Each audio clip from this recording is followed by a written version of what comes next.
जी entertainment company के अंदर अगर आपको दो की एसेट्स की मैं बात करूं जो कि है जी म्यूजिक और जी स्टूडियोज, तो शायद आप हैरान हो जाएंगे ये किस लेवल की कंपनीज हैं इस कंपनी के अंदर जो घुसी हुई हैं।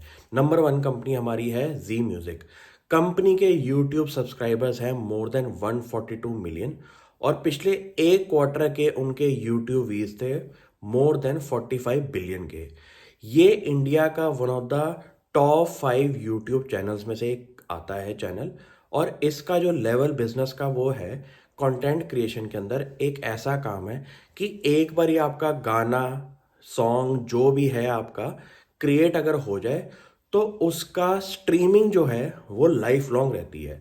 मतलब कि खर्चा एक बारी करने के बाद कंपनी को पूरी लाइफ लॉन्ग इस बिजनेस से रिकरिंग इनकम आएगी। कंपनी का अब नेक्स्ट बिजनेस की मैं बात करूं जो कि है जी स्टूडियोज। कंपनी ने पिछले एक साल के अंदर तकरीबन तकरीबन ऐसी ऐसी फिल्म्स, ऐसा ऐसा कंटेंट क्रिएट किया है जिसका आप हिसाब लगाएंगे तो आइडिया लग जाएगा कि ये भी एक ग्रेड ए लेवल का कंपनी का एसेट है। रीजन बीइंग, गदर 2 मूवी इस स्टूडियो ने प्रोड्यूस करी थी और इंडिया की one of the highest grossing movie है इस साल की। आपको ना हमेशा ये नहीं चेक करना कि जी एंटरटेनमेंट का शेयर प्राइस 30% डाउन है। आपको गूगल पे खुद अपने हाथ से कुछ चीज़ें सर्च करके चेक करनी है कि आने वाला फ्यूचर इस कंपनी का कैसा हो सकता है। नंबर वन चीज़ मेरे दिमाग में ये आती है कि इंडिया में वही कंपनीज में सबसे ज़्यादा प्रॉब्लम है जहाँ पे एक तो डेट का इशू है या फिर प्रमोटर का इशू है। इस केस के अंदर ना तो कंपनी के पास ऐसा कोई बड़ा डेट है जहां पे कंपनी कहीं ना कहीं जाके फंस जाए, या फिर कुछ ऐसा केस नहीं है कि कंपनी के एसेट्स में दम नहीं है और वैल्यूएशन इस टाइप की नहीं मिलनी चाहिए।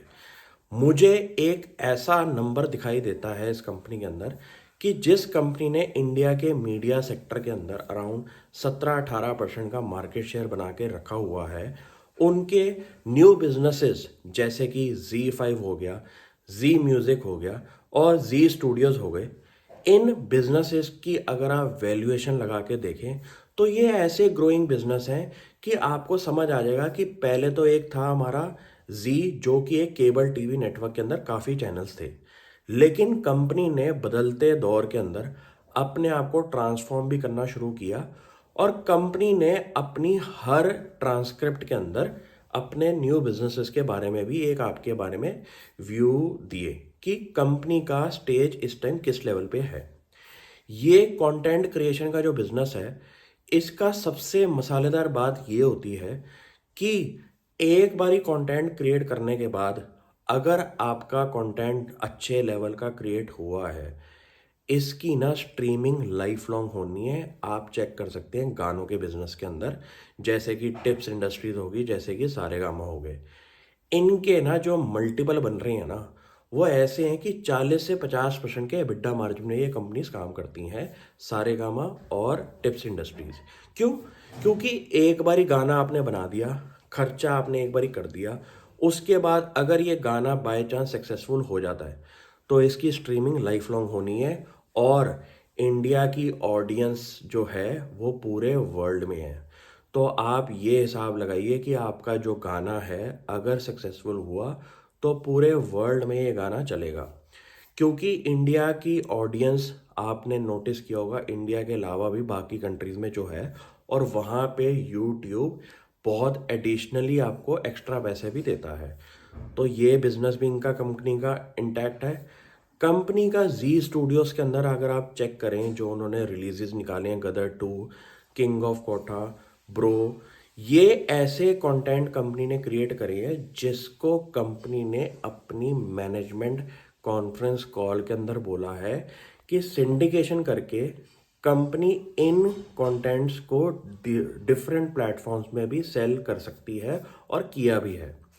ये एक ऐसा ट्रांसफॉर्मेटिव हमारा स्टेप है जहां पे कंपनी ने अपने अच्छे कंटेंट को, सिंडिकेशन का मतलब ये हुआ कि आपने एक दूसरी ओटीटी प्लेटफॉर्म को अपना कंटेंट जो है वो एक एक डील टर्म्स पे बेचा है।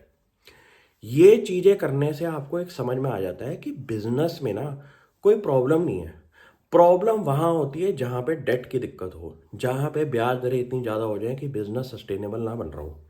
ये कंपनी में तो ऐसा कोई प्रॉब्लम एरिया ही नहीं है। जस्ट बिकॉज सोनी को एक कॉर्पोरेट गवर्नेंस का इशू प्रमोटर में दिखा, तो प्रमोटर का स्टेक आप चेक करें कि कितना है। 3.99% के स्टेक के चक्कर में आप एक 100% की कंपनी को शॉर्ट कर दें और उसके शेयर प्राइस को तोड़ दें, गलत बात है। गलत बात इसलिए है क्योंकि इस कंपनी के एसेट्स को अगर आप वैल्यू करना शुरू करेंगे तो इंडिया के टॉप 3 टॉप 4 मीडिया कंपनीज की अगर आप कंपनीज की बात करें तो जी का नाम तो आएगा ही आएगा। ये अगले 5 साल 10 साल में इसलिए मैं कह सकता हूँ कॉन्फिडेंस से, क्योंकि इनने जो जो जगहों में पैसा लगाया है डिजिटल ट्रांसफॉर्मेशन के अंदर, Z5 के अंदर, जी म्यूज़िक के अंदर, हर छोटे लेवल पे मूवीज़ भी क्रिएट कर रही हैं। ये बिजनेस में कोई गिरावट नहीं दिखाई दे रही, ये बिजनेस ग्रोइंग बिजनेस है। आप भी इन चीज़ों को नोटिस करना शुरू करें। शेयर प्राइस ऊपर नीचे होता रहता है। Thank you.